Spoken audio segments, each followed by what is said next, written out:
Okay, talk about Scientology's ass. Take 3. Yeah, they keep fucking with my goddamn SD card. Now they on that one they took it off of my phone. I don't know how long this video will go.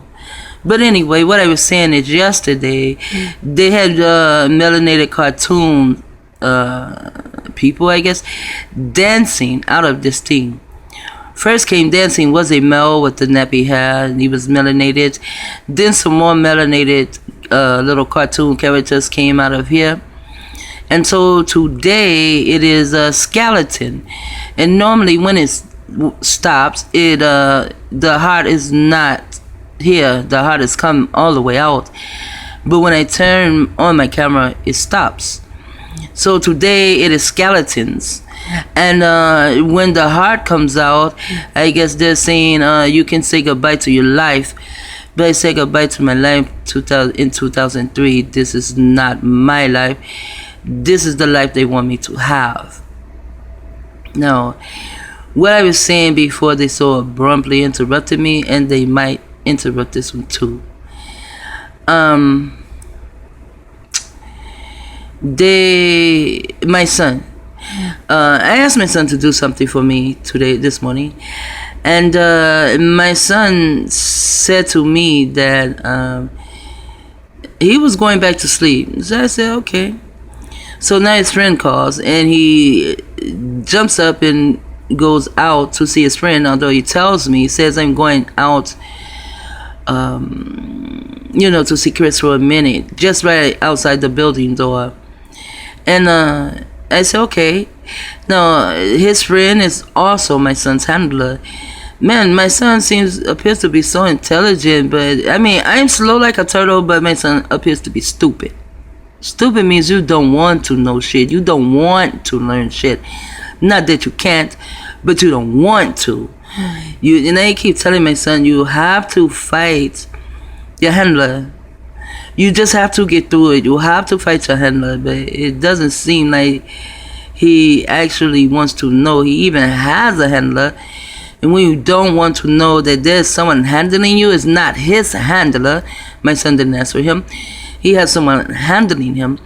And when there's someone handling you, and you don't want to know they're handling you, then you want to be stupid. You don't want to know.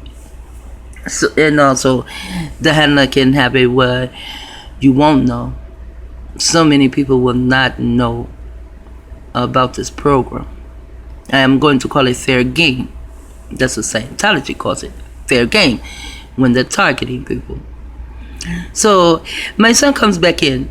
He has on this black leather jacket like what they wear in the motorcycle games. So I'm just holding it here trying to see if this will move again. So my son, he comes in and he has this black jacket on like motorcycle game members wear. They are also part of the street theater, the game stalking, fair game, Scientology bullshit. So it does have a skull on it, and around here we know the skull to represent Hiram Abiff. You know, the pink man gives you information on the skull, so you'll stay away from it. You will know that it is the skull. It is a symbolic representation of the skull of Hiram Abiff. So my son turns around and had something on it, death. All I saw was death. I said, did you know that coat had death on it? You're going to wear that coat outside? He said, no. He said, it was cold outside, so his friend just gave him, So I asked my son, are you going to wear that coat outside? Don't you know it has the word death on it? He says, no, it was cold outside, and his one of my son's handlers, my son calls it a friend. He says, no, it was cold outside, so, he just gave me this jacket because he had the jacket on and about 2 or 3 sweaters. So, I wonder why. So, He gave Makai the jacket. Makai comes in here with the jacket. It had death on it. Actually, see, they can use anyone. And that is to tell me the same as this, you know, that I can say goodbye to my life. I'm going to die. As in this video, they tried to kill me with the black assassin. Scientology did. So, I tell my son, I say, you know, you keep wearing all these dark colors, this black. I'm going to see you in an asset, a targeted individual. I'm going to see you in the video. They're going to say that you are part of the gang stalkers.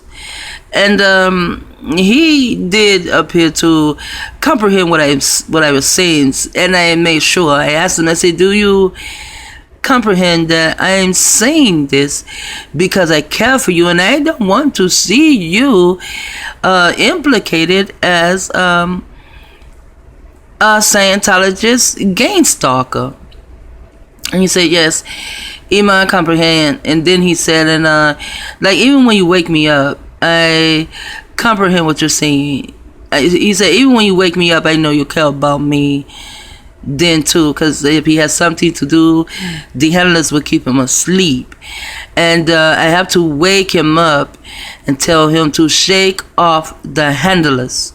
They like to keep you asleep so you can't do anything. So my son took off the coat, he laid it down, and he began to get dressed. And my son put on a black motherfucking hoodie. But he said he comprehend what I say, but he put on a black goddamn hoodie. Now, from here, I'm going to go to all of those that have left Scientology or say they have left Scientology. You must comprehend to the utmost. Comprehend till you can't comprehend again. That Scientologists, they are actors.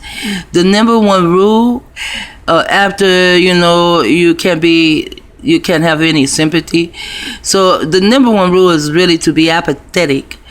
But you must be believable.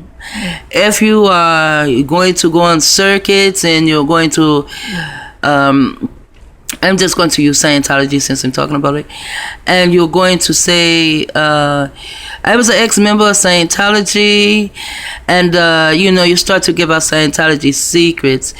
You have to be believable. You have to make the people believe you where they would trust you and come over to your side. But they don't. Because to me, if you've been a part of Scientology 30, 40 years, you OS this and OS that, you targeted many beings. You targeted a lot, and you're not talking about that. Nor do they talk about them being targeted the way I'm targeted. So I'm going to come back with a couple of those videos.